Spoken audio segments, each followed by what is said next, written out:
I speak to you in the name of the one holy and living God.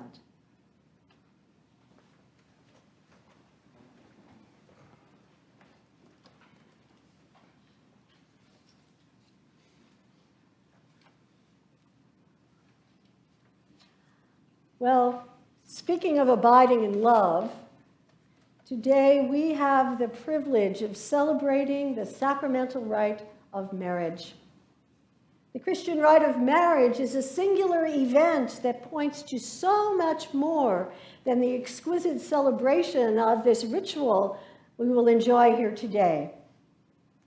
From this day forward, Dory and Julio, they're charged to live in love as revelations of God's presence, not only to each other, but to Diego and Mia, and to everyone else they encounter, so that God's joy may be fulfilled and expressed in them, and their joy will be complete.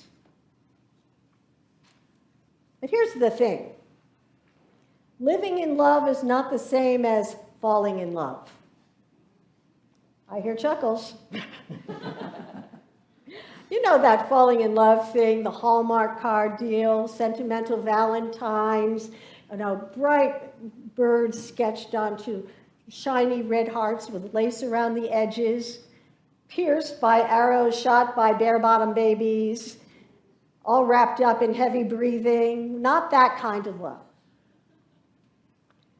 For those who have the privilege of receiving the sacramental rite of marriage, of being made one in and of and with God together, something more than sentiment is required.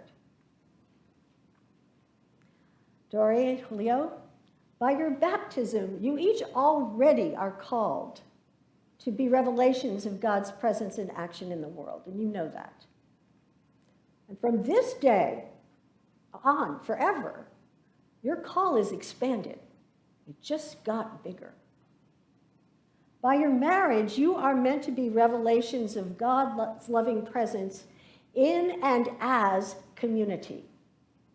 A community of love not unlike the three mysterious persons of the Holy Trinity. Three persons revealing the hidden, mysterious dance of humanity and divinity. Now, in some traditions, when a couple is married, each one takes a lighted candle, and together they light a third candle, and then they blow out their individual candles.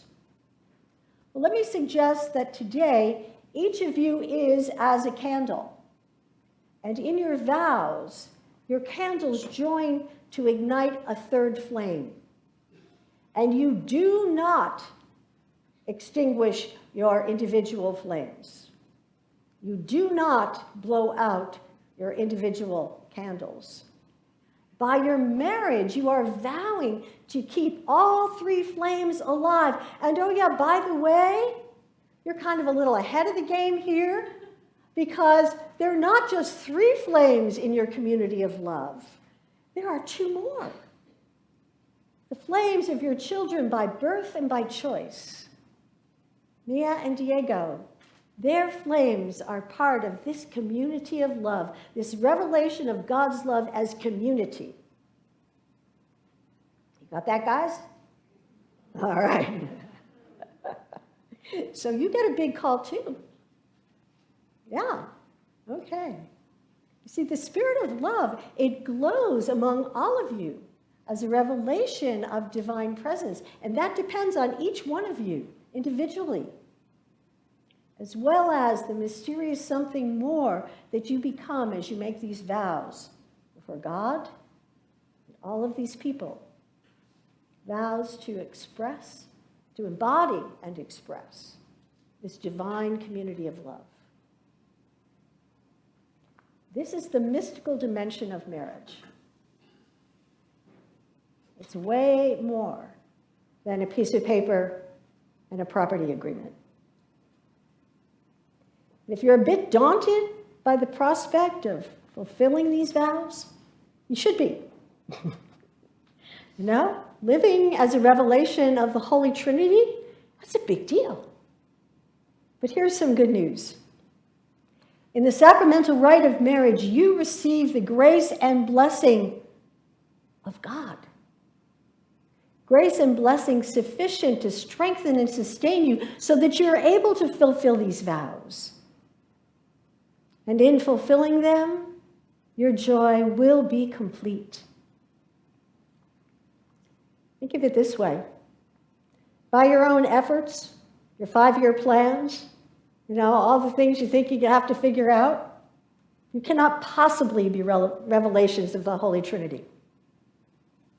But with God, and with the support and encouragement of all the people here present, nothing will be impossible. Dorian, Julio, would you please stand up?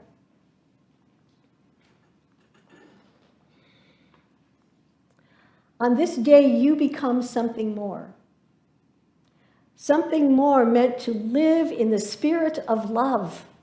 Love as a revelation of God's community of love to each other, to Diego, to Mia, and to every person you meet along the way. May you persevere in faith, and may your joy be complete. Amen.